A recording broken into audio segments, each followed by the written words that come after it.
News voice, जो हर खबर से आपको कराए रूबरू। Haryana civil medical service association के आह्वान पर आज प्रदेश भर के साथ रेवाड़ी के सरकारी डॉक्टर भी हड़ताल पर रहे। सरकारी डॉक्टरों के हड़ताल पर चले जाने से आपातकालीन सेवाओं को छोड़ तमाम तरह की ओपीडी सेवाएं प्रभावित रही।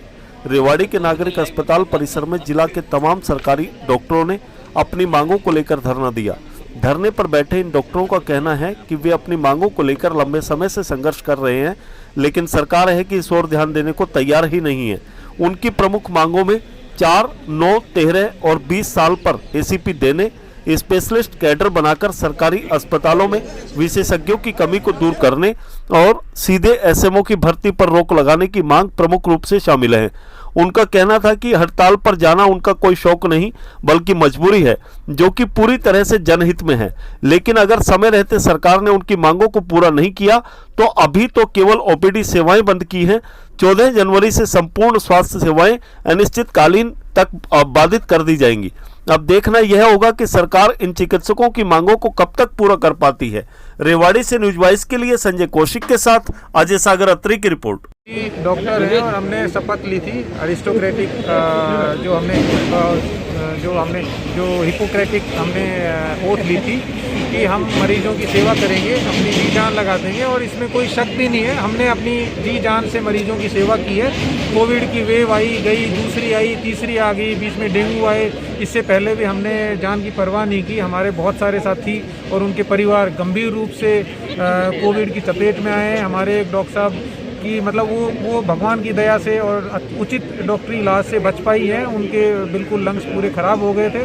बहुत सारे डॉक्टर कुलदीप हैं, वो बहुत गंभीर रूप से बीमार हो गए थे। डॉक्टर अशोक थे, वो गंभीर रूप से बीमार हो गए थे। इसके बाद भी हमने कोई कसर नहीं छोड़ी, बिना अपनी जान की हमारी छोड़ी, हमारे बच्चों की जान की परवाह नहीं की। लेकिन हमारी जो जायज़ मांगे थी उन पर सरकार ने, जैसे कोविड वॉरियर बोला था माननीय प्रधानमंत्री जी ने, लेकिन कोविड वॉरियर को जैसे ट्रीट किया जाना चाहिए वैसा ट्रीट नहीं किया जा रहा है। काम लिया जा रहा है लेकिन कुछ मूलभूत सुविधाएं मांग रहे हैं जो कि बेसिकली आगे जाके हरियाणा के हेल्थ स्ट्रक्चर को मजबूती करेंगी।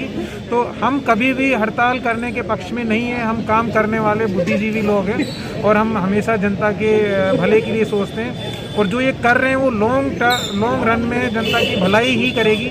जो आज लंबी लंबी लाइनें लगती हैं, एक ओपीडी के बाहर 200 मरीजों की लंबी भीड़ लगती है, टेस्ट करने में टाइम लगता है, जांचें करने में टाइम लगता है। हम चाहते हैं कि ज़्यादा से ज़्यादा डॉक्टर आएँ, जिससे कि एक मरीज़ जो 50 किलोमीटर दूर से आए उसको सही समय पर उपयुक्त इलाज मुहैया हो सके।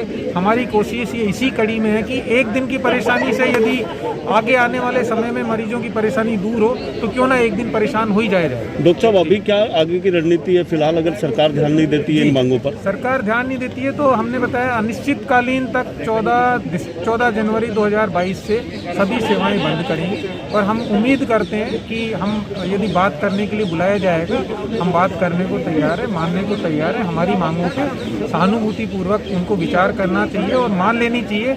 मैं आपको विश्वास दिलाता हूँ कि जो सारी मांगे हैं ना, ये हमारे लिए नहीं है। स्पेशलिस्ट कैडर बनना हमें कोई फ़ायदा नहीं होना। मान लो एक स्पेशलिस्ट और आ जाता है, मुझे क्या फ़ायदा होता है, डॉक्टर साहब क्या फ़ायदा होता है? हाँ, मरीजों को फ़ायदा होगा। ज़्यादा स्पेशलिस्ट आएंगे तो उनकी लाइनें ख़त्म होंगी, उनका इलाज जल्दी होगा। यदि डायरेक्ट एसएमओ भर्ती बंद हो जाएंगे तो जो ऊपर पदों पे जो लोग बैठे हैं वो एक्सपीरियंस लोग बैठेंगे, जिनको ज़मीनी हकीकत का पता रहेगा।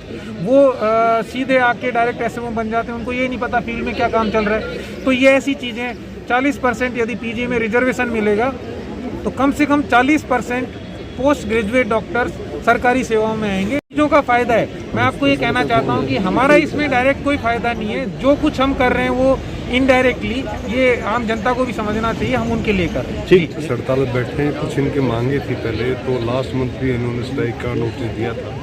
तब इनके कुछ एक तो पे स्केल की थी, कुछ स्पेशलिस्ट कैडर का था, एक डायरेक्ट एसएमओ को रिक्रूटमेंट का था। तो तकरीबन सारी मांगे सरकार के पास विचाराधीन है। तो बेसिकली अभी इनका एजिटेशन यही है कि हमारी मांगे जब तक पूरी स्ट्राइक पर रहेंगे। तो आज इन्होंने ओपीडी बंद रखी है। तो मैं और पीएम साहब ने अपील की है, क्योंकि सारी सरकार के पास मांगे जितनी भी आपकी लंबित है, तो हमने कुछ अधिकारियों से हम भी संपर्क में डीजीएच से सहयोग से, तो जल्दी हम कोशिश करेंगे कि सारी चीज़ें पूरी हो जाए। तो लेकिन क्योंकि पेंडेमिक है, पेंडेमिक एक जनता का हित है, इसको ध्यान में रखते हुए तो मेरी सभी इनसे भी अपील है अभी एटलीस्ट भी जनता का ख्याल रखें ताकि किसी तरह की इस महामारी में कोई दिक्कत ना हो। तो अभी जिस तरीके से किए गए हैं अभी भी हमारे पास ऐसे सैंपलिंग है, वैक्सीनेशन, कोविड का कार्य, हमारी सर्विसेज, पोस्टमार्टम, जितनी भी एसेंशियल सर्विसेज है सारी सुचारू रूप से चल रही है। सर जैसे कि आज ओपीडी बंद है, डॉक्टर हड़ताल पर हैं, तो उसको लेकर कोई अलग से प्रबंध किए गए हैं ताकि मरीजों को असुविधा ना हो? उसके कोशिश हमने करी है, लेकिन अभी तक मरीज भी ज़्यादा नहीं है हमारे, तो हम यही इनको मनाने की कोशिश कर रहे हैं अभी आम जनता को परेशानी ना हो। कोरोना का दौर है, कहीं ना कहीं परेशानी तो बढ़ेगी मरीजों को। बढ़ेगी। ठीक है।